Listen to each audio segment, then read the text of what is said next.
This airline offers free alcohol on all flights, free upgrades, premium snacks, and flight attendants that are literally your new best friend. So, what's the catch? It's not the price, since they have some of the lowest fares for the routes that they fly. But yes, there is a catch. Actually, there are multiple. Definitely stick around until the end, as the last con might be a deal breaker.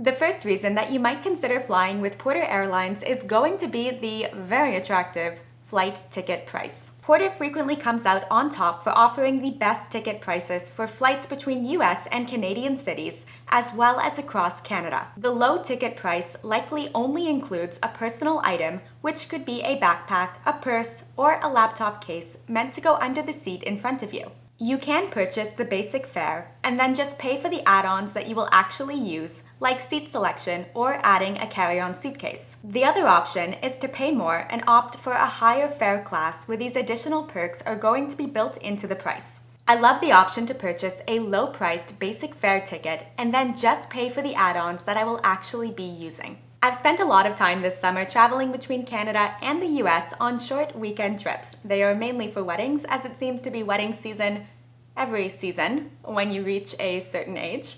Anyway, it's very nice that I'm only traveling with a backpack and only have to pay to travel with a backpack, as opposed to paying a higher price ticket that includes a carry-on that I'm not even going to be bringing with me. I also don't mind booking the lowest fare option with Porter Airlines because their experience flying in basic economy is very good. Probably better than flying in economy with a major airline like United or Delta, and definitely better than flying in economy with Air Canada. Porter Airlines' tagline is "Flying Refined," and it holds true for several reasons.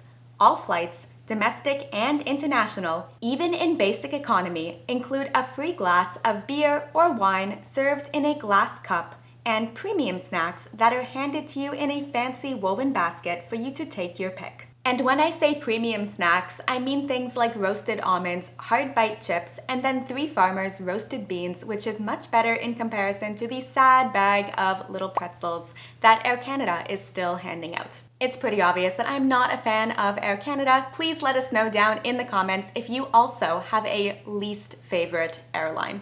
I also don't mind having no seat selection when flying with Porter because their planes are configured to have just 2 seats on each side.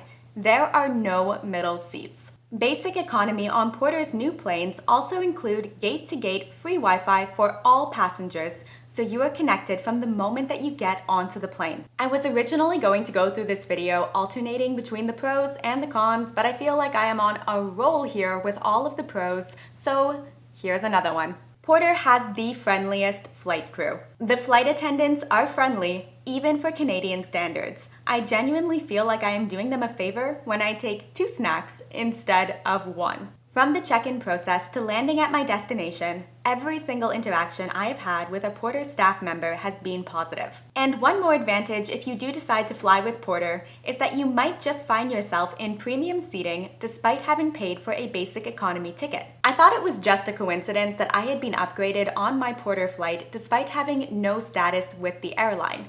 And then my friend was also upgraded. But I started to get suspicious when I was hearing more and more stories of people being upgraded, including friends of mine that also have no status with Porter Airlines, and asked the flight attendant what was up. The flight attendant confirmed my suspicions and said that they do typically try to surprise and delight their passengers with an upgrade to first class when the seats happen to be available. And before this video becomes a sales pitch for Porter Airlines, let's talk about some of the reasons you might not want to fly with them. As I mentioned, the lowest fare does not include anything beyond a personal item smaller than 17 by 6 by 13 inches. That is pretty small. I've been lucky that I have never had my backpack questioned. My friend flew with Porter last week, and despite the fact that her backpack fit beautifully under the seat in front of her, she was charged a $60 fee for it being oversized at the time of boarding her flight.